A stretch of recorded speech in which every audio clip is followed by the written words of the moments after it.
Bonjour à tous, bienvenue dans le Media Center de la Silver Economy en partenariat avec la CNAV. Des interviews à suivre sur notre site silver-economy avec un y-expo.com. J'ai le plaisir de recevoir en visioconférence évidemment Caroline Mouminou qui est directrice chez Intervox. Bonjour Caroline. Bonjour à tous. Alors, Bonjour on peut Richard. peut-être rappeler ce que c'est qu'Intervox peut-être. Oui, alors Intervox, c'est une filiale du groupe Legrand depuis 2011. C'est une entreprise qui conçoit et qui fabrique et commercialise des solutions de téléassistance. Donc tous les systèmes d'aide pour les personnes fragiles, fragilisées à leur domicile pour déclencher un appel auprès de professionnels que sont les opérateurs de téléassistance. Et nous avons également une activité pour proposer des solutions d'appel d'urgence dans les établissements. Donc, tout D'accord. ce qui a trait à la sécurité et pour accompagner le plus possible les personnes fragiles. C'est très clair et donc très compréhensible. On dit toujours que la technologie, c'est une sorte de palliatif au lien social, c'est vrai? Ça vient pas remplacer, mais ça vient aider? Alors, je pense que les mentalités ont évolué. On a beaucoup plus maintenant la compréhension du soutien de l'humain via les technologies.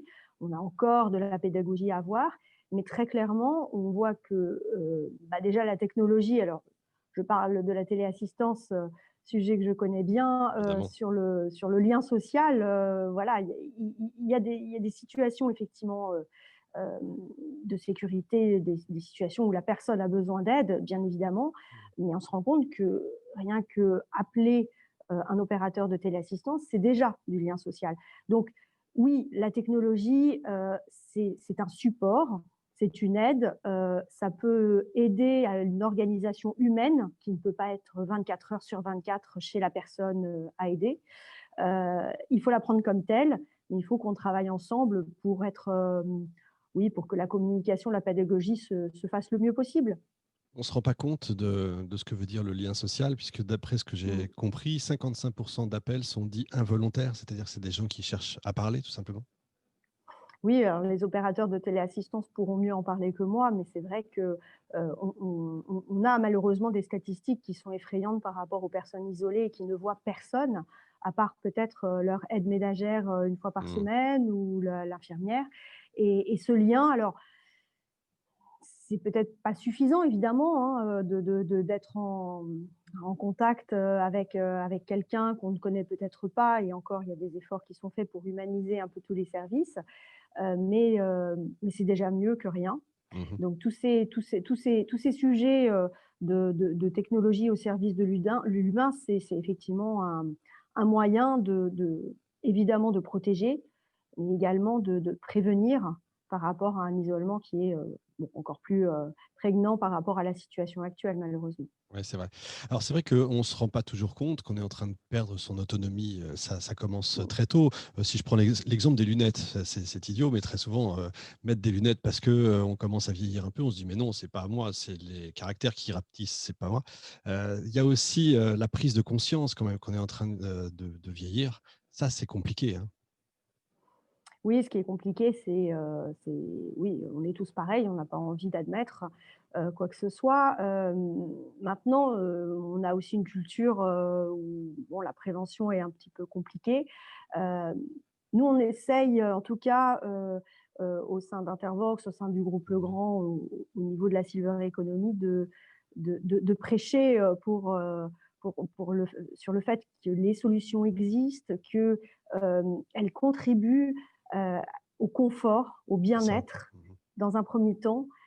Et après, elles pourront évoluer en fonction du parcours de vie de la personne, qui pourront euh, avoir ces mêmes systèmes ou un petit peu plus évolués, un petit peu plus modifiés, mais qui pourront les aider à avoir un peu plus de sécurité. Donc déjà, vraiment, la prévention est sur le prisme du confort et du bien-être. Ça faciliterait peut-être les choses, mais effectivement, l'expression des besoins est compliquée. Oui, c'est vrai. Comment ça se passe justement la prévention, la sensibilisation en fait? Ah, je vous ai perdu en vidéo, mais je vous retrouve. Voilà. C'est la magie de la Voilà. technologie, justement, on en parlait. Comment on fait pour sensibiliser les populations? Comment vous faites? Écoutez, alors, nous, on reste dans notre métier de fabricant. On distribue nos produits auprès de professionnels qui sont au contact du particulier. Donc Vous n'êtes pas au voilà, on contact, c'est essaye de… ça, en fait? Non, En termes, c'est on ça. fait du B2B, hein, on ne fait pas de B2C. B2B2C, ouais, Malgré tout, la marque Legrand bien a un sûr, très connu. certain écho et une notoriété auprès du grand public.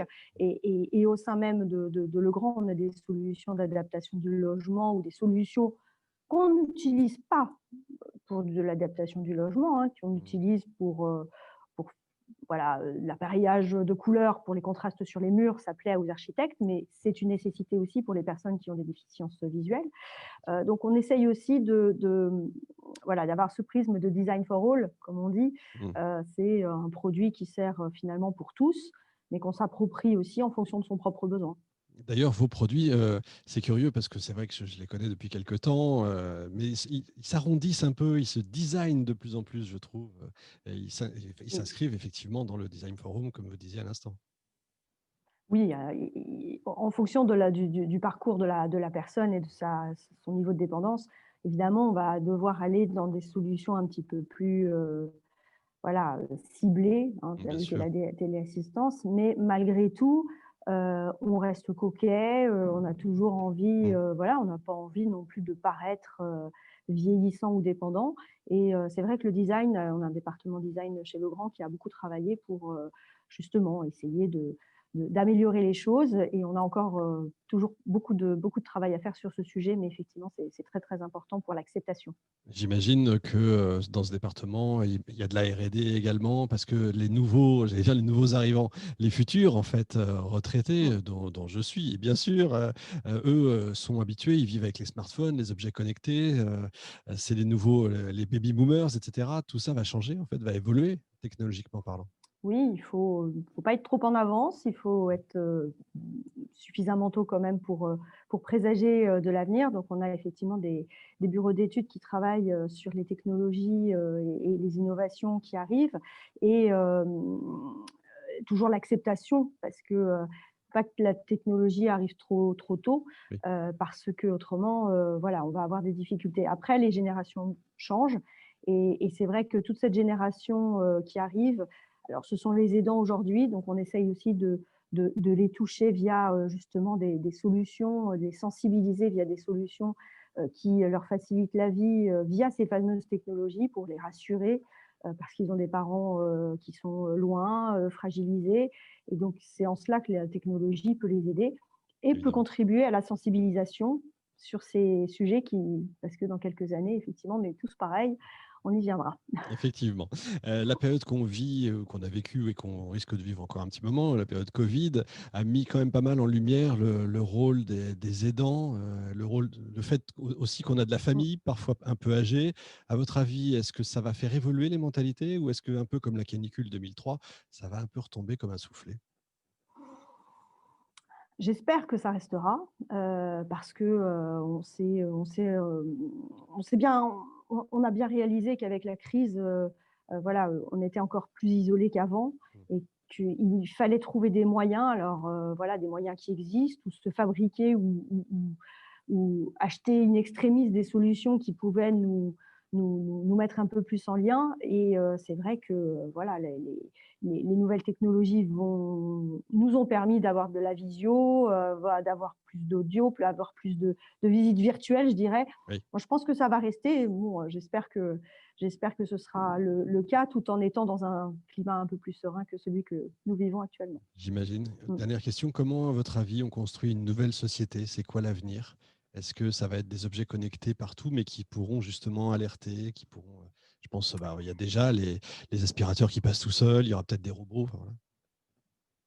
Alors moi, je suis assez convaincue que la technologie peut contribuer, ne fait pas tout, et il faut qu'on fasse très attention à l'éthique, parce que Mm. voilà, on a tellement de choses à faire sur l'intelligence artificielle pour sécuriser les personnes, c'est très très bien, mais en même temps, ça ne s'adapte pas à tout le monde et tout le monde ne l'accepte pas ou tout le monde ne le souhaite pas. Donc, euh, on a, je pense, beaucoup de chantiers à venir. Alors là, il y a la loi du grand âge en préparation, donc on va essayer aussi de profiter pour tenter d'apporter quelques solutions et quelques briques d'indices. Mais La technologie restera de toute façon toujours un support et un soutien, parce qu'on le voit bien, hein, dans cette période actuelle, il nous manque tous le présentiel, l'aide humaine et il faudra qu'elle soit beaucoup plus, encore plus simple qu'elle ne l'est maintenant, pour qu'on n'ait plus à se gratter la tête pour savoir comment